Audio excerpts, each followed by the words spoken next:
अभी तक इसमें मूल प्रकृति और उत्तर प्रकृति इसके क्या दिखा रहे हैं? 9 कर्म, जो कि सहायक सामग्री है जिसके द्वारा कर्म का फल मिलता है। ठीक है, तो कर्म के फलदान में जो सहायक सामग्री है, द्रव्य, क्षेत्र, काल, भाव, जो इस कर्म के फलदान में कारण होते हैं, उनको 9 कर्म कहा है। और अब हम उसमें कहाँ तक हो चुका है बताइए? मोहनीय कर्म।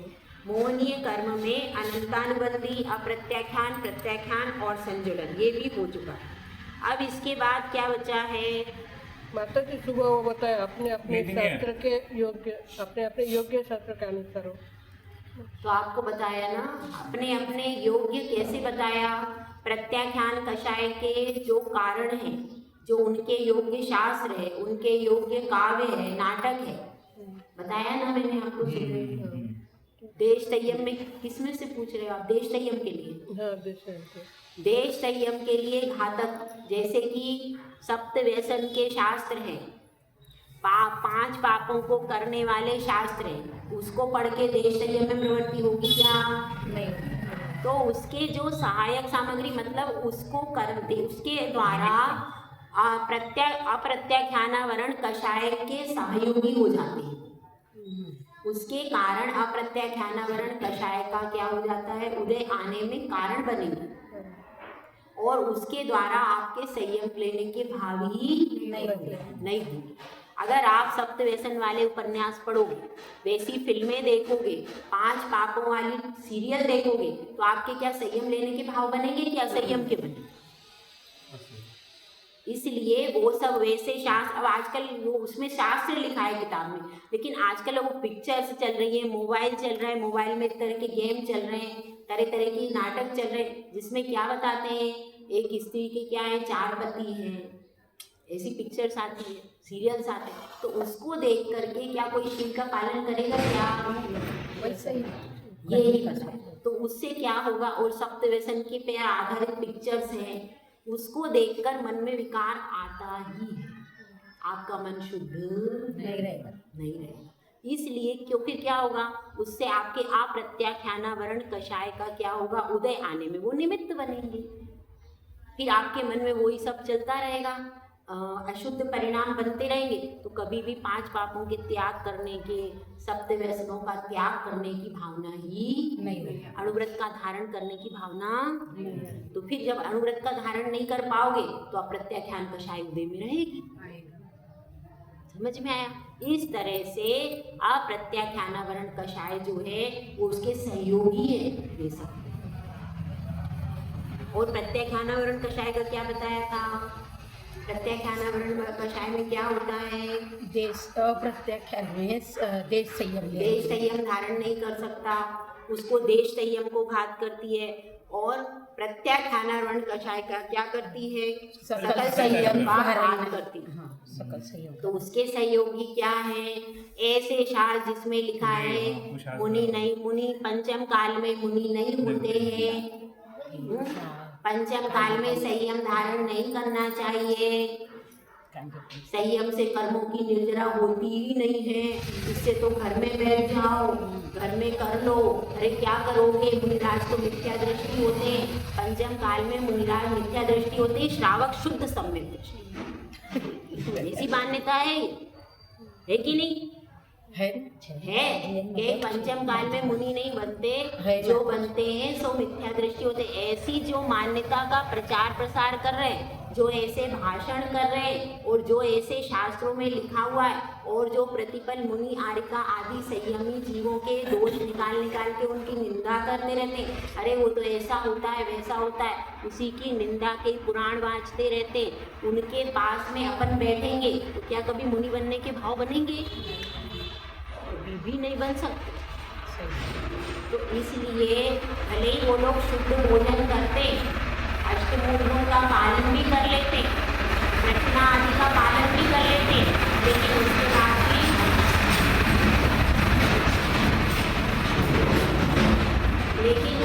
बाद भी वो सकल संयम के प्रति कैसी भाव है? निंदा का भाव है। अगर अपने मुनि और आरिका के प्रति निंदा करेंगे तो क्या होगा, अशुभ कर्म बंधेगा बहुत ज़्यादा। तो ऐसे लोगों की संगति भी नहीं करना है। ऐसे शास्त्र जिनमें लिखा है मुनि हारिका नहीं होते हैं, ऐसे शास्त्रों को पढ़ना नहीं चाहिए। ना ऐसे लोगों की संगति करो, ना ऐसे लोगों के, ना ऐसे शास्त्रों को पढ़ो। भले ही मोबाइल में ऐसी ऐसी क्लिपिंग चलती है, कई बार झूठी क्लिपिंग बना करके मुनि हारिका पर झूठा दोषारोपण लगाते हैं, तो वो क्लिपिंग देखना भी नहीं चाहिए। और आपको किसी मुनि या हारिका के या किसी भी साधु के संबंध में कोई नेगेटिव विचार आया, कहीं से आपको प्राप्त हुआ, उसको कभी फॉरवर्ड नहीं करना। अगर आपको मिला है तो उसको वायरल नहीं करना व्हाट्सएप पर। यदि आप करोगे और उसके द्वारा, मान लो उसने नकली भी बनते हैं आजकल, फोटो बना के डाल देते हैं। एक मुनिराज का बीच में ऐसा नकली चला था, बिल्कुल निर्दोष मुनिराज थे और ऐसा उनका लगा दे, तो आजकल तरह तरह से बन भी जाते हैं। मालूम पीड़ा तो किसी को बोलना भी नहीं तो अब ये नकली, आजकल नकली ऐसा बनाया था कि आपको लगेगा बिल्कुल असली, बल्कि बिल्कुल नकली। हाँ वो तो है। तो ऐसे अब नकली किसी ने बना दिया झूठा प्रचार प्रसार करने के लिए। तो ऐसी चीजों का जो रात दिन इसी में लगे रहते हैं कि कौन से मुनिराज ने कोई गलती हो गई या कुछ हो गया या झूठा प्रचार प्रसार करते, ऐसे लोगों की संगति नहीं करना। वो इसके नौकर में सहायक समझ। और अपने को यदि सकल संयम धारण करना है तो ऐसे लोगों से बचना चाहिए, उनकी संगति में नहीं रहना चाहिए। तो ये हो गया किसके नौकर हो गए, प्रत्याख्यान कषाय। और संज्वलन कषाय का तो बहुत इंटरनल मैटर है, वो तो अपना होता ही नहीं। तो संज्वलन कषाय का कैसे होता है, संज्वलन कषाय में संज्वलन कषाय का तो बहुत ज्यादा इंटरनल मैटर है। उसमें यथाख्यात संयम का घात करती है। तो वो बहुत फिर भी अपन समझ सकते हैं, इसका लिखा तो नहीं है, इसमें भी यही लिखा है, शास्त्र है, काव्य है, नाटक है। तो अब अपन समझते हैं जो शुक्ल ध्यानी मुनिराज है उनके पास क्या है, संज्वलन कषाय के। तो इंटरनली अपन इतना समझ सकते हैं, जो उसमें छपक श्रेणी के चरण योग्य परिणाम है, उन परिणामों में जो बाधा देने वाली कोई सहायक सामग्री होगी वो मुनिराज ही जानते हैं। वो कुछ उनके जो भी हो सकता है किसी भी प्रकार से, मतलब उनके शुक्ल ध्यान में ऊपर बढ़ नहीं पा रहे। तो वो क्या कारण है, उसमें यथाख्यात संयम को प्राप्त नहीं कर पा रहे हैं। तो उसमें कोई बाधक तत्व, बाधक सामग्री, और वो क्या है ये अपन उसको गैस नहीं कर सकते, क्योंकि मुनिराज बन के ही गैस हो सकता है। अंदाजा लग सकता है, एक अनुमान, सही है कि नहीं भैया। वो अनुमान ही अपन लगा सकते हैं कि उनके शुक्ल ध्यान रूप परिणाम किसी कारण से नहीं बन रहे, तो वो जो कारण है वही उसका योग है।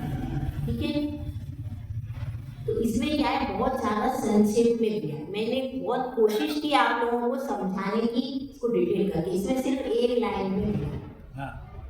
ठीक है, तो इस तरह से मैंने कोशिश की है। और मुनिराज के बारे में मैं ज़्यादा नहीं बता सकती, इसलिए आपको उसमें डिटेल में। ठीक है, अब अपना क्या बचा, नो कषाय बचा। वेदनी का तो पहले, हाँ वेदनी का हो चुका है, कल हो चुका है। अच्छा, आयु नाम कल हो चुका है। साता वेदनी का बताया था ना, इष्ट अन्न पाना। नहीं, आप पहले मोनी का आया, नहीं इसमें पहले आ चुका है। 73 नंबर गाथा देखो। नहीं वो आपने मैंने बोला था, लेकिन कल ही आ चुका है, कल देखो 73 नंबर गाथा देखो। 73 नंबर गाथा में कल आ चुका है, वेदनी का नो कर्म, साता वेदनी का नो कर्म इष्ट अन्न पाना भी कल आया था। और असाता वेदनी का नो कर्म अनिष्ट अन्न पाना बोला तो ये कल हो गया, वो मेरे ध्यान से उतर गया, मगर पहले ही हो चुका है। फिर मेरे को बाद में ध्यान आया कि कल हो चुका है। तो ये पूरा क्रम से ही चल रहा है, क्रम का उल्लंघन नहीं हुआ। ठीक है, अब अपन नो कषाय लेंगे। अब पूरी नहीं हुई ना, अभी तो केवल कषाय पूरी हुई। कषाय में 2 वेद है ना, अभी नो कर्म, नो वाली कषाय, नो कषाय नहीं, कषाय बाकी है। हाँ, कषाय या नो कषाय जो है वो बाकी है। तो अब इसमें बताया है स्त्री, अब इसमें बताया देखो गाथा नंबर 76। तीपुंसण्ड शरीरम् श्रीपुंसण्ड शरीरं ताणं नोकं मदवकं मम तु प्राणं लोकं दवकं मन्तु वेदम्बको सुपुत्रो वेदम्बको सुपुत्रो हस्रदीनं च नोकमम् हस्रदिनं चरणोकमम्। इसमें बताया मतलब स्त्री, पुन यानी पुरुष और संड यानी नपुंसक, इन तीनों का शरीर उन वेदों का नौकर्म द्रव्य कर्म है। ठीक है, और अभी इसको समझ ले। ये देखो, ये भी बहुत इसमें चैप्टर है, इसमें वेद का प्रकरण चल रहा है। अभी क्या चल रहा है? वेद का प्रकरण चल रहा है। 3 वेद होते हैं ना, और कौन से होते हैं? स्त्री वेद, पुरुष वेद, नपुंसक वेद। स्त्री वेद, पुरुष वेद, नपुंसक वेद। और वेद के 2 भेद भी होते हैं। कौन कौन से? 24 सारण में पढ़े ना आप लोग? द्रव्य वेद, भाव वेद, हाँ, द्रव्य वेद के कितने भेद हैं? हाँ भैया, वेद के 2 भेद होते हैं, द्रव्य वेद, भाव वेद। अब द्रव्य वेद के भेद कितने होते हैं? 3 ही द्रव्य व्यक्ति में पुल्लिंगी यानी स्त्रीलिंगी और नपुंसक द्रव्य है। द्रव्य वेद का मतलब क्या होता है? जिनको जो पुरुष को स्त्री के साथ रमन करने की इच्छा हो वो द्रव्य वेद। ऐसा कुछ तो भी डेफिनेशन देखियो, ये है द्रव्य मतलब बाहर के शरीर की संरचना। हाँ, वो भी बाहर के जो शरीर की संरचना है, जिसके द्वारा हमें ज्ञात हो रहा है, शरीर की संरचना के द्वारा ज्ञात हो जाता है कि ये पुरुष है या स्त्री। तो बाहर के शरीर की संरचना क्या कहलाती है? द्रव्य वेद। और अंतरंग में जो उसके परिणाम हो रहे हैं, उन परिणामों के जजमेंट से अपन पता करते हैं, वो होता है भाव वेद। तो भाव वेद में आएगा, वो अलग है। समझ में आई बात? भाव वेद में दोनों चीजें समझ लो। द्रव्य वेद मतलब क्या है? भाव वेद परिणाम में आएगा। हाँ, तो बाहर से जो शरीर के द्वारा जो अपन ज्ञात करते हैं कि भाई ये स्त्री है, पुरुष है, ये सब लोग समझते हैं उस चीज को। वो तो क्या हो गया? तो 3 प्रकार का होता है। कौन कौन सा हो गया? स्त्री वेद, पुरुष वेद, स्त्री वेद, पुरुष वेद और नपुंसक। ये 3 प्रकार का हो गया। अब जो भाव वेद है वो भी इन 3 ही प्रकार का होता है। कौन कौन सा? पुरुष वेद, स्त्री वेद, नपुंसक वेद, सब क्या अलग अलग। ठीक है, अब बात को सुनो। जो देवगति है, देवगति में जो द्रव्य वेद होता है वही भाव वेद होता है। मतलब क्या? अगर वहां पर पुरुष वेद है देव का, किसी देव का, तो उसका भाव वेद भी पुरुष वेद होगा।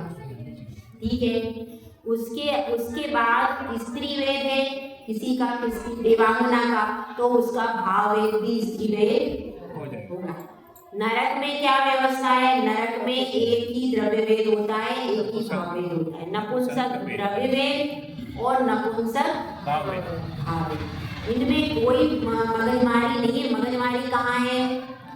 मनुष्य और त्रियंच। वो कैसा है? उसमें बाहर से द्रव्य वेद जो दिखाई दे रहा है, अंदर से भाव वेद वो हो कि नहीं, अलग भी रह सकता है। ठीक है, तो इसलिए यहाँ पर मनुष्य और त्रियंच में भाव वेद अलग अलग होता है।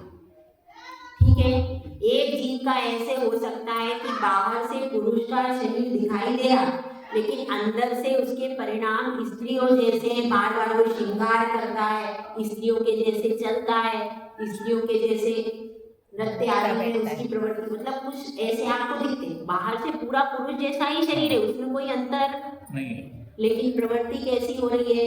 स्त्री जैसी। तो परिणामों में भी इस तरीके की चीजें होती हैं।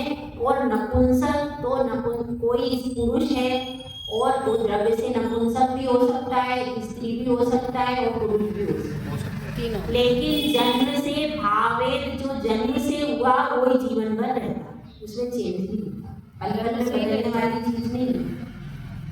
एक बार जन्म से जो भाव भेद हो गया वो जीवन भर रहता है। ठीक है, अब यहाँ पर जो बात चल रही है, देखो यहाँ पर जो इसकी डिटेल जीव कांड में है। अब यहाँ पर जो बात चल रही है वह यह चल रही है कि यह जो 9 कर्म द्रव्य कर्म है, तो जो स्त्री वेद यहाँ पर भाव वेद की अपेक्षा कथन चल रहा है। यहाँ पे क्यों बताना पड़ा मुझे, क्योंकि ये जो भी कथन है कर्म कांड में सब भाव वेद की अपेक्षा से, भाव वेद की अपेक्षा से कथन है। द्रव्य वेद कहाँ तक रहता है? द्रव्य वेद तो 5वें गुण स्थान तक ही रहेगा, स्त्री और नपुंसक का, लेकिन भाव वेद 9वें गुण स्थान तक क्यों रहता है? क्योंकि कोई मुनिराज है, उनका हो सकता है अंदर से स्त्री वेद का नपुंसक वेद का, इस अपेक्षा से।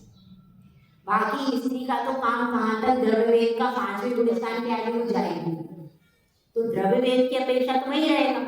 नपुंसक भी 5वें गुण स्थान से आगे जा ही नहीं सकता, उसका भी वही रहेगा, क्योंकि वो प्रतिमाधारी आदि बन सकता है। बनते तो नहीं है कोई, मगर बन सकता है अगर कोशिश करे तो वो बन सकता है, तो इसलिए उसकी संभावना है। तो पुरुष में क्या है, पुरुष ही आगे जाता है, तो पुरुष में कोई मुनिराज हो गया, तो मुनिराज होने के बाद में ऐसा हो सकता है कि उनके कोई भावे अंदर से हो, ठीक है, लेकिन भावे चेंज नहीं होते, द्रव्य भी चेंज नहीं होता। विज्ञान आदि कोशिश कर रहे हैं पर वो उसमें सफलता नहीं होती, अंत में वो व्यक्ति मर जाता है या उसके कोई शरीर में विकृति आ जाती है। मतलब जो चीज जहाँ पर बताई है वो उसी हिसाब से वो चीज ठीक होती है, ठीक है। तो अब यहाँ पर बात अपनी चल रही है, यहाँ पर जो 9 कर्म आया तो ये किस हिसाब से आया है, स्त्री वेद का शरीर जो है, अब किसी का स्त्री वेद का उदय भाव वेद की अपेक्षा से बात चली, तो स्त्री का शरीर उसके लिए 9 कर्म होगा, क्योंकि उसका उदय क्या चल रहा है, स्त्री वेद का, स्त्री वेद भाव वेद का उदय चल रहा है, तो उसके लिए स्त्री का शरीर क्या होगा, 9 कर्म, उसका सहायक द्रव्य। और किसी का पुरुष वेद का उदय चल रहा है तो उसके लिए पुरुष का शरीर, और किसी का नपुंसक भाव वेद का उदय चल रहा है तो उसके लिए नपुंसक का शरीर, उसका 9 कर्म होगा, ठीक है। ध्यान ये रखना है, यह यहाँ पर किसकी अपेक्षा से, भाव वेद की अपेक्षा से कथन है। उसके बाद आगे आया है हास्य और रति। तो हास्य में क्या आया है, विदूषक, जोकर देखे सर्कस में, सर्कस में जोकर होते हैं, और नाटक में भी, फिल्मों में भी पहले हास्य कलाकार होते थे, अब तो शायद नहीं होते, अब इतने नहीं होते, लेकिन पहले जो फिल्म बनती थी उसमें हास्य कलाकार अलग होता था, खलनायक अलग होता था, मतलब हर पार्ट का रोल अलग अलग होते थे। तो वो हास्य कलाकार जो होता है जिसको देखते से ही अपने को एकदम हंसी आ जाती, उसको चेहरे से ही देखते थे और एकदम चलो भैया भी हंसाए, तो ऐसा हो जाता था। तो जो हास्य कलाकार होता है वो क्या है, इसका 9 कर्म, उसको देखते ही आपको हंसी आती है। हास्य भी कषाय है, हास्य कषाय तो है, हास्य का मतलब है जो अपन सांसारिक वाला हास्य, सांसारिक चीजों का जो हास्य करते हैं ना, अपन हंसते हैं किसी दूसरे को देख करके, वो सब कषाय है। और अपन सामान्य रूप से प्रसन्नता है, वो कषाय नहीं है, वो तो स्वाभाविक है, स्वाभाविक रूप से अपन प्रसन्न रहते हैं, तो किसी दूसरे का मजाक उड़ाना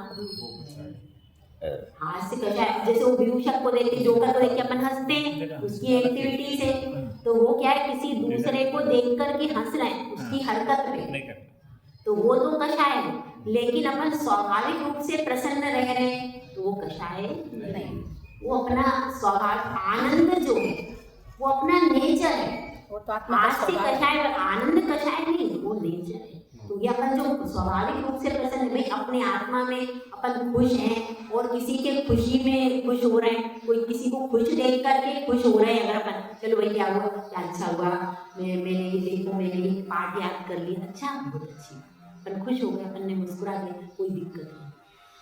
मुस्कुराना, हंस के बात करना दिक्कत नहीं, लेकिन दूसरे की हरकत को देख करके किसी का मजाक उड़ाना, किसी को नीचे गिराना, वो सब कषाय में है। जो आनंद रूप से है, किसी को बढ़ते हुए देखकर अपन खुश हो रहे हैं, वो कषाय में नहीं आए, नहीं आए, ये ध्यान रखो। तो ये हास्य हो गया। इसके बाद क्या है? रति।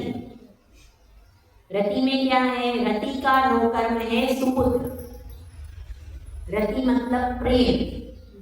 गाढ़ प्रेम किससे होता है? पुत्र पुत्र से। आप ज्यादा अच्छा समझ सकते हैं। टीचर पढ़े थे गाढ़ प्रेम उसको किससे होता है? पुत्र से। यदि पुत्र हो जाए, पुत्र सामने आ जाए तो एकदम माँ की हालत क्या हो जाती है? वो माँ ही बता सकता है। पुत्र जब आ जाता है, पुत्र जब सामने आ जाता है तो माँ को सब भूल जाती है, इतना दुख भी। तो इसीलिए बताया है रति का नौकर्म क्या है? सुपुत्र। और सुपुत्र, कुपुत्र नहीं होगा, जो माँ का कहना नहीं मानता, माँ को, माँ से बात नहीं करता, माँ की सेवा नहीं करता, माँ की आज्ञा नहीं मानता, वो पुत्र माँ के लिए अच्छा नहीं होगा।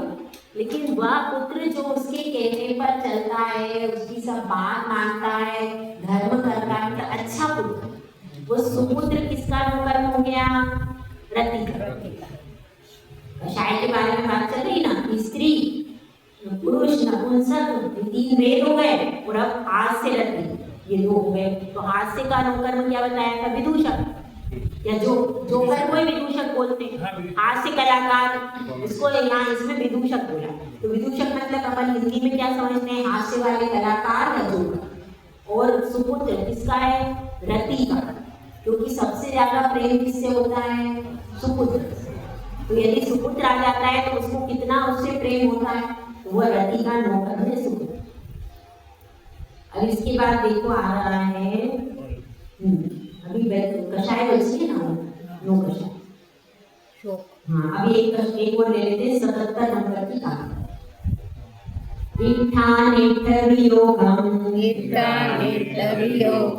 जोगम अरदिस्स सुपुत्रादि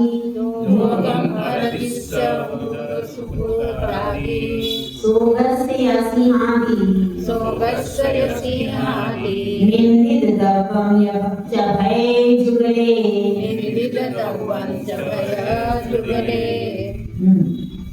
अरति का नौकर्म, अभी रति तक हो गया यहाँ पर। अब अरति रची, तो अरति का नौकर्म क्या है? इष्ट वियोग और अनिष्ट संयोग। अरति यदि हो रही है, हमको द्वेष किसी से हो रहा है, तो उसका नौकर्म क्या है? इष्ट का वियोग अगर हो जाएगा तो वो क्या है? उसमें कारण है। अरति में कारण क्या है? इष्ट का यदि वियोग हो गया तो आपको क्या होगा? तकलीफ होगी, दुख होगी। उसके बाद अनिष्ट संयोग, अनिष्ट संयोग दोनों उसमें आएगा। इष्ट वियोग और अनिष्ट संयोग यदि हो जाएगा तो ये किसका नौकर्म हो गया? उसके बाद बताया शोक। शोक का नौकर्म क्या है? मुद सुपुत्रादि। मुद मतलब मरण। मुद मतलब क्या है? मरण। सुपुत्र आदि का यदि मरण हो जाता है तो उससे शोक की उत्पत्ति होती है, शोक में कारण बनेगा उससे। तो इसलिए शोक का नौकर्म क्या है? सुपुत्र आदि का मरण। उसके बाद भय और जुगुप्सा, 2 कषाय हैं। कौन सी? भय और जुगुप्सा में कैसे लेंगे? भय में क्या होगा? जो भी डरावनी पिक्चर्स होती है, डरावनी पिक्चर्स भी आती है, हॉरर शो वगैरह सारे, तो डरावनी पिक्चर्स है, डरावना कोई चित्र रखे तो उसको देख करके एकदम से डर लगता है। अपन जा रहे चौराहे पर, एकदम से वो बड़ा वाला आता है ना सांड, वो एकदम सीन से अपने ऊपर आने लगा तो क्या लगेगा?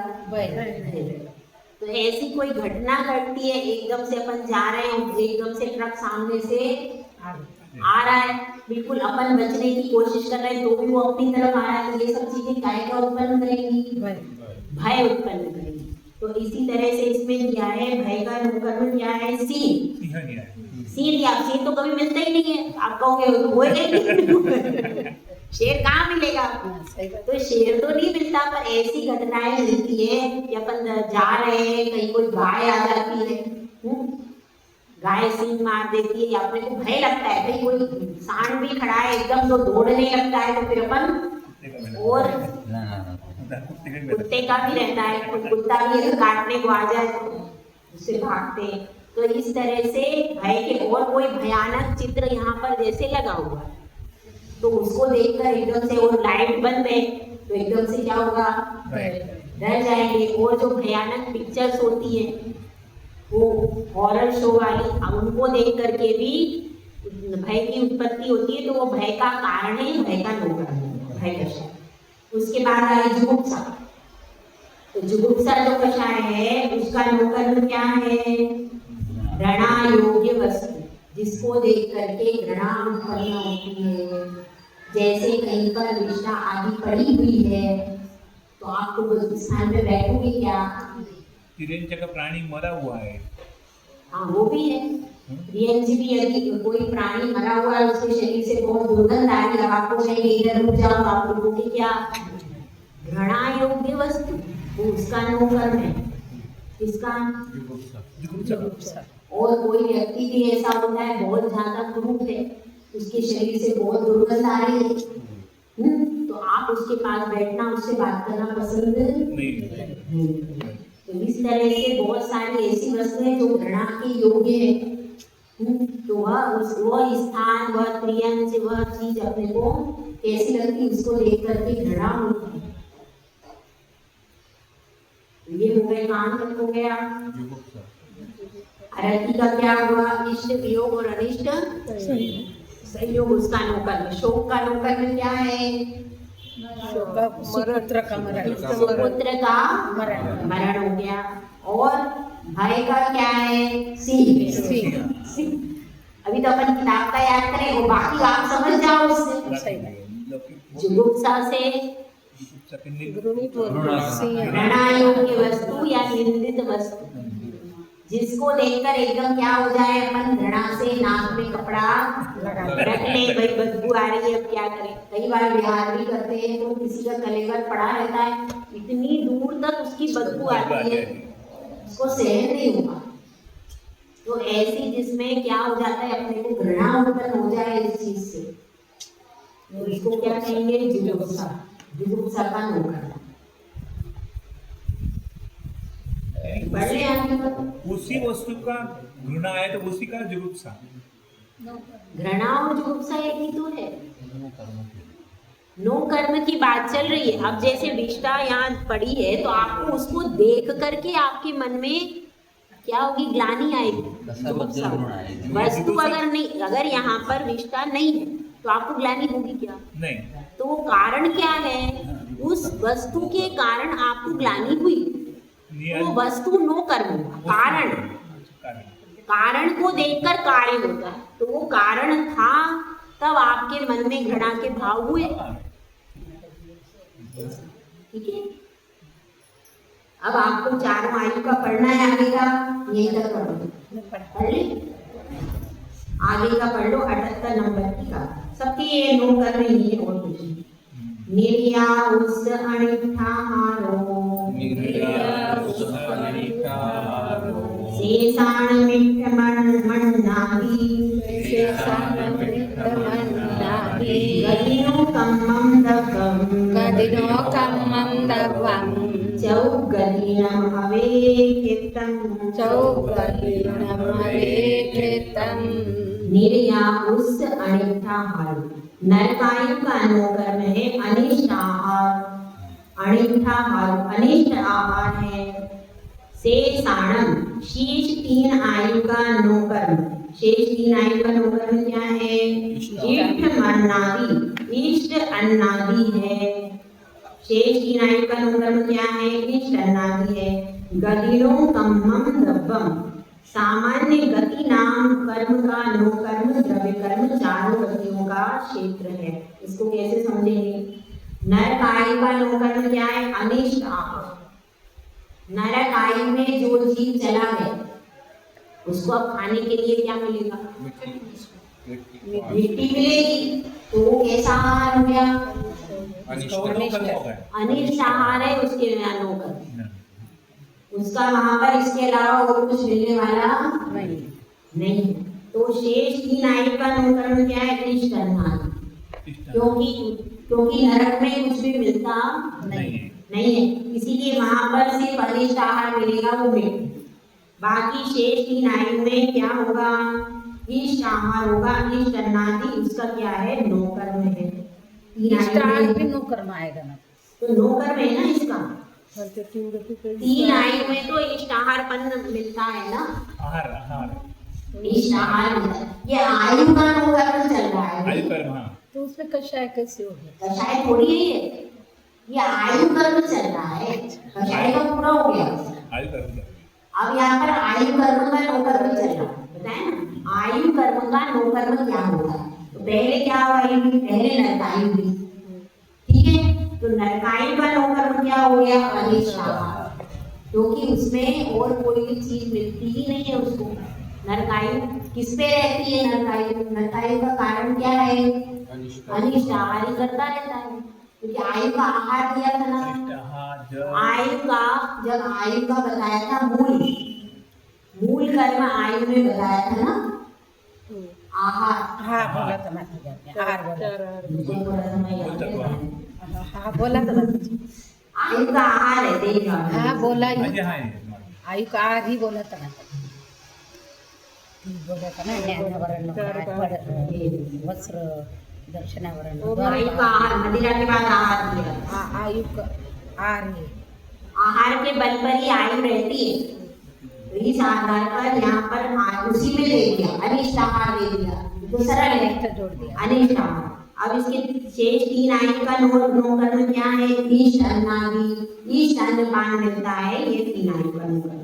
उसके बाद है सामान्य गति नाम कर्म का नो कर्म क्या है? चारों गतियों का क्षेत्र। गति नाम, अब ये इसके बाद आयु का प्रकरण पूरा हो गया। देखो 3 आयु का नो कर्म क्या दे दिया था? इष्ट अन्नादि। क्या पूछ रही है? गति और आयु अपन वही नाम बोलते तो बदल अलग अलग है भाई, गति का अलग है। नहीं, एक भाव से दूसरे भाव में जाता है, वो है गति। एक गति से दूसरी गति, स्थान चेंज होता है। आयु तो उसी के अंदर रहता है, वो एक ही भाव में रहता है, और गति तो 4 गतियों में उसका रहता है, और एक गति में रहता है, तो अलग अलग है। गति नाम कर्म अलग है। अपन वही बोलते हैं ना, नरक गति, तिरंज गति। आयु में भी वही बोलते हैं, नरक आयु, ऐसे वो बोलते हैं, तो वो चारों अलग अलग है। आयु कर्म के उदय से होगी आपकी आयु, और गति नाम कर्म के उदय से होगी, तो दोनों अलग अलग। तो अलग अलग है ना, तो उदाहरण के साथ थोड़ा बताओ। उदाहरण बताएगा तो गति और आयु में बदल कैसा है? आयु कर्म का बदल अलग होता है, और गति का, दोनों नाम कर्म के अलग अलग भेद है। गति मिल गई आपको मनुष्य की, लेकिन आयु कितना है मालूम नहीं है। आयु कम ज्यादा हो सकती है ना भाई। गति, मनुष्य गति में आप आ गए, अब आयु क्या मतलब है? उस भाव में आपका टाइम कितना है, काल की अपेक्षा से, वो क्षेत्र की अपेक्षा से। गति मिल गई। हाँ, आयु जो है वो काल की अपेक्षा से है, और गति क्षेत्र की अपेक्षा से। ये अलग अलग पड़ेगा। तो अब इसमें बनाया गति। अब 4 गतियों का आयु का हो गया, समझ में आ गया। इष्ट अन्नपान और इसका अनिष्ट आहार हो गया। अब चारों गति में सामान्य गति नाम कर्म का नो कर्म द्रव्य कर्म चारों गतियों का क्षेत्र। अब सामान्य से गति नाम कर्म जो है उसका नो कर्म क्या है? ये नाम कर्म का भेद है। नाम कर्म का क्या किया था? मूल में देखिए, नाम कर्म में किया था शरीर, है ना। नाम कर्म में क्या किया था? शरीर दिया था ना, उसका नो कर्म। अब इसके भेद प्रभेद में क्या दिया है? इसमें दिया है कर्म का नो कर्म द्रव्य कर्म चारों गतियों का क्षेत्र। चारों गतियों का जो क्षेत्र है, जो स्थान है, वही उसका नो कर्म है, क्योंकि एक गति में जैसा रहता है उसी गति का वही के क्षेत्र के हिसाब से उसके क्या बनेंगे? हाँ, उसकी अवस्था उसी के हिसाब से बनेगी। अब आप मनुष्य गति में हो तो आपके कैसे द्रव्य क्षेत्र का भाव आपको मनुष्य गति का ही लगेगा, दूसरे का नहीं लगा सकते। लगा सकते क्या? उसी को देख करके आपका नो कर्म बनेगा। आपका कारण क्या है? मनुष्य गति का ही क्षेत्र लगाएंगे। इसी तरह से जो चारों गतियों का क्षेत्र होगा अलग अलग, कोई मनुष्य गति में है तो उसको मनुष्य गति का क्षेत्र लगेगा, कोई देव गति में है तो देव गति का, जिस गति का जीव है उस गति का द्रव्य क्षेत्र कहाँ लगेगा उसको, ऐसा बता। तो चारों गतियों का क्षेत्र मतलब क्या है, गति का मतलब है क्षेत्र संबंधी चीज, और आयु का मतलब वो कितनी काल तक रहता है उस क्षेत्र में, वो काल संबंधी बात है।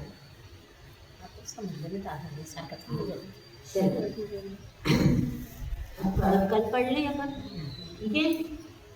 अभी इतना समझ में आ गया, ठीक है। अब इसको एक बार रिपीट कर ले, थोड़ा सा 2 मिनट में कर ले, नहीं से चले। देख अब अपन ने क्या पढ़ा था, नौकर्म पढ़ा था स्त्री वेद का। स्त्री वेद का क्या है, नौकर्म में तो बहुत सरल है, भाव वेद की अपेक्षा स्त्री का शरीर, और पुरुष वेद में पुरुष का शरीर, नपुंसक वेद में नपुंसक का शरीर, ये हो गया। उसके बाद ये याद रखना, ये भाव वेद की अपेक्षा से, ये ध्यान रखना। उसके बाद क्या बताया है, हास्य में क्या है, विदूषक, और रति में सुपुत्र। रति का नौकर्म सुपुत्र है और हास्य का नौकर्म विदूषक है। अब इसके बाद कौन सा आएगा, अरति का नौकर्म क्या है, इष्ट का वियोग होना और अनिष्ट का संयोग होना, ये हो जाएगा अरति का नौकर्म। और शोक का नौकर्म क्या है, सुपुत्र का मरण, सब याद हुए आप लोगों को। और भय का नौकर्म क्या है, लौकिक में बहुत सारे उदाहरण थे। आओ लौकिक इसलिए समझा दिया अपन ने अभी इसके हिसाब, मतलब वो क्या समझाने के लिए है अपने को, सब उदाहरणों के द्वारा समझ में आता है। जुगुप्सा का नौकर्म क्या है, रणित वस्तु, ऋणा नहीं है वो भाव हो जाएगा। जुगुप्सा का क्या होगा, घृणित वस्तु या निंदित वस्तु, जिसको देख करके, वस्तु को देख करके अपने भाव बिगड़, मतलब कषाय बाद में आएगी, कोई उसके योग्य वस्तु मिलेगी तो हम कषाय वैसी करेंगे, अगर वस्तु ही नहीं होगी तो क्यों करेंगे। अभी यहाँ पर बहुत ज्यादा गंदगी पड़ी हुई है, मिट्टी पड़ी हुई है, तो फिर क्या होगा, हमें देखते हैं इतना गंदा स्थान है, इसमें कैसे पैर, और अगर साफ सफाई है तो अपन थोड़ी जूझ सकते। अब इसके बाद क्या है, अब 4 आयु, तो आयु का नौकर्म क्या बताया था, मूल देखो, मूल का भी ध्यान रखें, मूल से अपने को हेल्प मिलती है, मूल आहार। अगर इसमें से कोई क्वेश्चन आए तो ये याद रखना, मूल 8 रख लेना, तो आपको फिर उसके अनुसार सोच लोगे कि भाई मूल ये है तो इसमें कुछ ना कुछ, तो आप थोड़ा बहुत करीब पहुंच जाओ, ठीक है।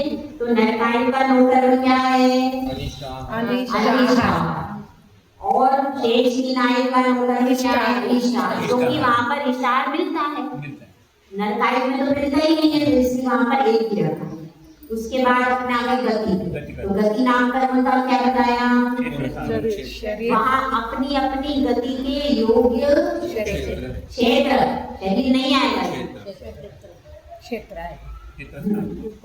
नाम कर्म का शरीर आया था, नाम कर्म का शरीर आया था, नाम मूल प्रकृति वाले का अपन ने शरीर लिया था, लेकिन इसमें गति है, तो गति जिस गति में आप हो वहाँ का जो क्षेत्र है वही आपका नौकर्म बन जाए।